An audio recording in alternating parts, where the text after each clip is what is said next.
ഞാൻ നിർത്തുകയാണ്. നമുക്ക് നിയമം അനുവദിച്ച സമയം കഴിഞ്ഞുകൊണ്ടിരിക്കാൻ ഒരൊറ്റ കാര്യം, സഹാബത്ത് റസൂലുള്ളാഹിന്റെ കാലത്ത് മൗലിദ് ഓതിയിട്ടില്ല നിങ്ങൾ നേരത്തെ ഒന്ന് പറഞ്ഞു. ഞാനിതാ പറയുന്നു, ഓതിയിട്ടുണ്ട്. കേട്ടോളൂ. ബഹുമാനപ്പെട്ട മഹാനായ നബി സല്ലല്ലാഹു അലൈഹി വസല്ലമ തങ്ങൾ കേൾക്കണം. നിങ്ങൾ അബൂ ദർദാ റളിയല്ലാഹു അൻഹു ഉദ്ധരിക്കുന്നു, മഹാനായ നബി സല്ലല്ലാഹു അലൈഹി വസല്ലമ തങ്ങൾ മർറ നബി സല്ലല്ലാഹു അലൈഹി വസല്ലമ ഇലാ ബൈത്തി ആമിറുൽ അൻസാരി. ഇത് കനപ്പെട്ട ഒരു തെളിവാണ് പറയുന്നത്, ശ്രദ്ധിക്കണം നിങ്ങൾ. ആമിറുൽ അൻസാരി എന്ന സഹാബിയുടെ വീട്ടിലേക്ക് അല്ലാഹുവിന്റെ റസൂൽ ഒരു ദിവസം ഇങ്ങനെ നടന്നു പോവുകയാണ്. റസൂൽ പോയപ്പോ ഞാനും പോയി.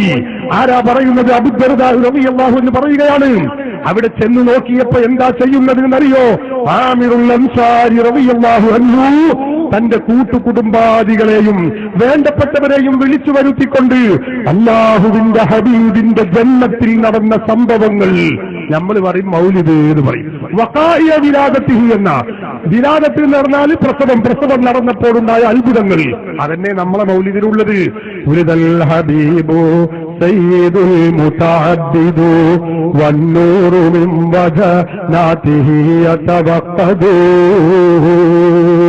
റസൂൽ ജനിച്ചപ്പോഴുള്ള അത്ഭുതങ്ങളാണ് നമ്മളെ മൗലിദിലും പറയുന്നത്. അതുപോലെ ആമിറുൽ അൻസാരി തങ്ങൾ അല്ലാഹുവിന്റെ റസൂലിന്റെ ജന്മം നടന്നപ്പോഴുണ്ടായ അത്ഭുതങ്ങൾ, അതായത് മൗലിദ് ഓതുകയാണ്. ആരുടെ? സഹാബത്തിന്റെ മുന്നിൽ കൂട്ടുകുടുംബാദികളെ വിളിച്ചു വരുത്തിക്കൊണ്ട് തന്റെ വീട്ടിൽ വെച്ച് മൗലിദ് ഓതിക്കൊണ്ടിരിക്കുന്നു. ആ സദസ്സിലേക്ക് ആരംഭ റസൂലുള്ളാഹി സ്വല്ലല്ലാഹു അലൈഹി വസല്ലമ തങ്ങൾ കടന്നു ചെല്ലുകയാണ്. കടന്നു ചെന്നപ്പോ അല്ലാഹുവിന്റെ റസൂല് സദസ്സിലേക്ക് അങ്ങെത്തിയപ്പോൾ ആമിറുൽ അൻസാരി തന്റെ മൗലിദ് പരിപാടി നിർത്തുന്നില്ല. മഹാനവറുകൾ അവിടെ കൂടിയ ആളുകളെ വിളിച്ചു പറയുന്നു, ഹാദാ അൽയൗം, ഹാദാ അൽയൗം. മക്കളെ, റസൂല് പ്രസവിച്ചപ്പോ കുറെ അത്ഭുതങ്ങൾ ഉണ്ടായി എന്ന് ഞാൻ പറഞ്ഞല്ലോ. ആ ദിവസം ഇന്നാണ് മക്കളെ, ഇന്നാണ്. റസൂല് ജനിച്ച ആ ദിവസത്തിൽ തന്നെ അവിടെ വെച്ച് സ്വഹാബത്ത് മൗലിദ് ഓതുന്നു. ഹാദാ അൽയൗം, ഹാദാ അൽയൗം. ഇന്നാണത്, ഈ ദിവസത്തിലാണ് ആ സംഭവം നടന്നത്. റസൂലുള്ളാഹിന്റെ മുമ്പിൽ വെച്ച് ജന്മദിനത്തിൽ മൗലിദ് ഓതുന്നു.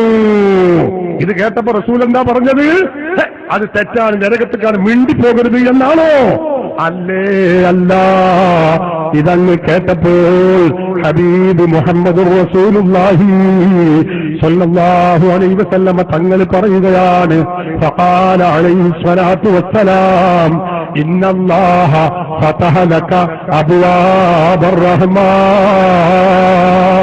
ആമിറേ, നിനക്ക് അല്ലാഹു റഹ്മത്തിന്റെ വാതിലുകൾ തുറന്നു തന്നിരിക്കുന്നു. വൽമലായികത്തു കുല്ലുഹും യസ്തഗ്ഫിറൂന ലക.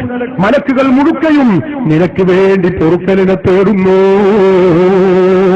മാത്രമല്ല, ഭാവിയിൽ മൗലിദ് ഓതുന്ന നമ്മളെപ്പോലോത്ത ആളുകൾക്ക് പ്രചോദനമായി അല്ലാഹുവിന്റെ ഹബീബ് പറയുന്നു, ഫമൻ ഫഅല ഫഅലക നജാ നജാതക. അതുകൊണ്ട് ആമിറേ, നീ ഓതിയതുപോലെ ചെയ്തതുപോലെ ആര് ചെയ്താലും നജാതക, നീ വിജയിച്ചതുപോലെ അവരും വിജയിച്ചിരിക്കുന്നു. ഖാല റസൂലുള്ളാഹി. അല്ലാഹുവിന്റെ റസൂല് ഇതാ പറയുന്നു, ജന്മദിനത്തിൽ റസൂലുള്ള ജനിച്ച ദിവസം തന്നെ സ്വഹാബത്ത് മൗലിദ് ഓതുന്നു. ഹാഫിദ് അബുൽ ഖത്താബ് ഇബ്നു ദഹിയ തന്റെ കിതാബ് അത്തൻവീർ ഫീ മൗലിദിൽ ബശീർ നദീർ എന്ന കിതാബിൽ ഈ ചരിത്രം രേഖപ്പെടുത്തി വെക്കുന്നു. ഈ സംഭവം